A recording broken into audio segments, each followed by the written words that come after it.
এর আগে আমরা দেখেছি ভোটের সময় কেন্দ্রীয় বাহিনী আসতো পশ্চিমবঙ্গের ক্ষেত্রে, প্রতিটা রাজ্যের ক্ষেত্রে সেটা হয়, কিন্তু এসআইআর করতে গেলেও কেন্দ্রীয় বাহিনী রাখবে। এখন কি করবে? কেন্দ্রীয় বাহিনী তো মানুষ আনন্দে ডাকে না, বা মিলিটারিকেও তো ডাকতে হতে পারে। কেন্দ্রীয় বাহিনী বলতে তো এটা তো প্যারা, ফুল ফ্লেজের মিলিটারি তো ডাকতে হতে পারে if situation so arises, situation যদি ডিমান্ড করে।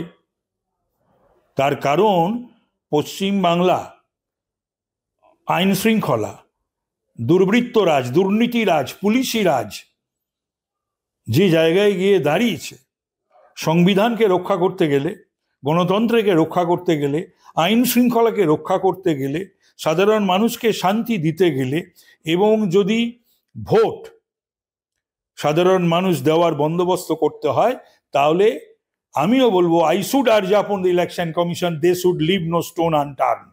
সুপ্রিম কোর্টও বলেছে যে যা করার করুন, না হলে বিশৃঙ্খলা তৈরি হবে। ঠিকই তো। আমি এই যে পর্যবেক্ষণ সুপ্রিম কোর্টের, আমি তাকে সাধুবাদ জানাই। কি সুন্দর তাদের পর্যবেক্ষণ। মুখ্যমন্ত্রী বলছেন যে 1 কোটি পুলিশ পাঠাবে আর খরচ দিতে হবে রাজ্য সরকারকে। আরে ওনার টাকা নাকি? উনি যে টাকাগুলো এই ফালতু খরচ করেন, সেন্ট্রাল গভর্নমেন্টের টাকা যে 9-6, আর আমাদের সে করের টাকাগুলো যা খুশি তাই করছেন, অনুদান দিয়ে বেড়াচ্ছেন, আগে সেটার উত্তর দিন উনি। টাকা ওনার নয়, টাকা মানুষের, সে সেন্ট্রাল গভর্নমেন্টের টাকা হোক আর স্টেট গভর্নমেন্টের টাকা হোক।